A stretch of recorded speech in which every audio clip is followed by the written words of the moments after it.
And now joining me with more on the coalition's troubles, attorney and Knesset member with the Religious Zionism Party, Simcha Rothman. Simcha, it's great to have you back. So the settlement law extension has failed to pass, and with help from within the coalition. What does that actually mean for settlement citizens, though, and what does this mean for the government? For citizens in Judea and Samaria, the fact that the law will pass now or in a few weeks or in extension, if we go to election, this law will be extended automatically. It's not really drastic. For the government and especially government agencies, it demands a lot of changes. That's why I think that this coalition will understand, and the members of the coalition, and especially the justice minister, will understand that if a coalition cannot pass a law that is basically essential for the government functions in Judea and Samaria and also in Israel, does not have the right to exist and has to be dissolved and either form a new coalition or go to elections. All right, well, we saw you yesterday with Ahmed Tibi from the Joint List before the vote. Why would you vote against this bill, again, with the Joint List, when you're such a staunch supporter of the settlements in Judea and Samaria? I think that to say that the people who voted, people have, when you're not part of a coalition, people have so many reasons to vote in a specific vote. If, for example, we'll bring a vote to the Knesset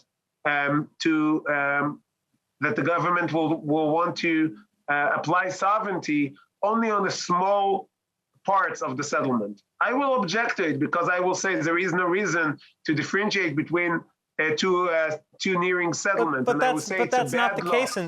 But in this situation, it's not the same. I think it's the same, and I will explain why. I think it's the same. I am against this law because A, it's not enough, and B, this government hurts the settlements in so many ways. And this law will give, if this law not passing will make the time of this coalition shorter, well, the settlements will benefit from it. The settlements will get a government that does not apply biased laws on Jews that building in Judea and Samaria in comparison to Arabs. Now, Ahmed Tibi, I wasn't talking with him about the reasons he voted, but I understand he votes against it because of his general objection to the existence of the state of Israel. He does not care what will happen in Judea and Samaria or not. He does not want the state of Israel to be in power in Judea and Samaria. So the fact that on the one vote, we both vote the same thing, it does not mean that we both want the same thing. So if I go back to this vote, though, I mean, at the end of the day, it sounds like the opposition, many members of the opposition like yourself, are essentially voting against your own interests in order to embarrass the coalition, ultimately. But you're gambling that the coalition will fail and then later you'll pass it. But at the same time, a new poll suggests that less than a third of the population would actually vote for the same party as they did in the last election. Aren't you at all concerned that you're alienating your voters? First, we're very connected to our voters, and I think that the numbers are changing if you check different parties. But I don't think that this issue needs to be the main issue we're talking about. I think that anyone who tries to say that for the interest of the settlements, again, I do not accept this equilibrium. I don't accept it.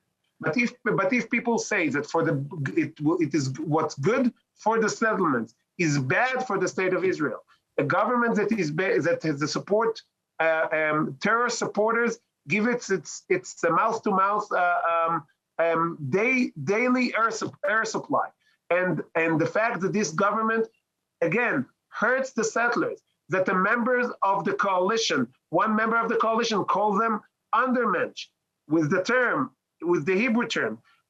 The fact that this coalition continued to exist does not help not the settlements, not the state of Israel, and trying to put the interest of the settlers versus the interest of the state of Israel, I think that will hurt the settlers much more than anything else. All right.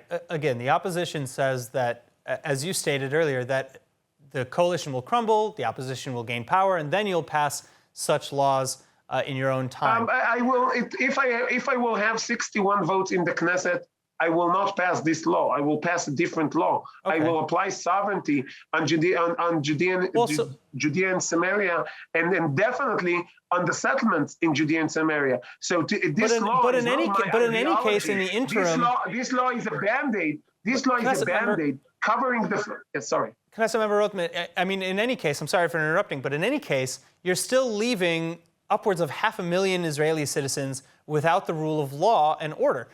So, how soon? No, it's not true. It's not true. Most laws apply directly to citizens of Israel, even if they live in Judea and Samaria.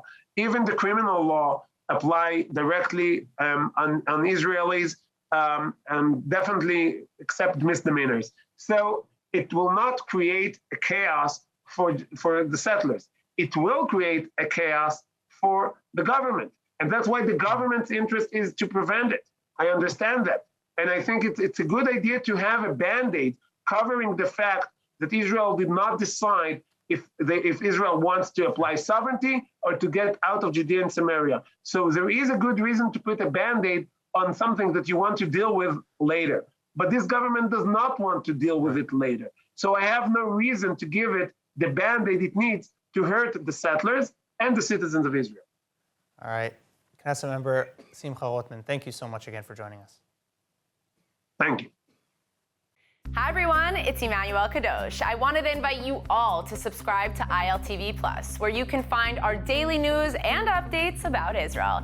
And not only that, but live feeds, entertainment, our kosher food show, and so much more. Needless to say, your subscription to ILTV+ helps us grow and create more content while also supporting the state of Israel. Our app is available on all platforms and devices, so I'll see you guys there.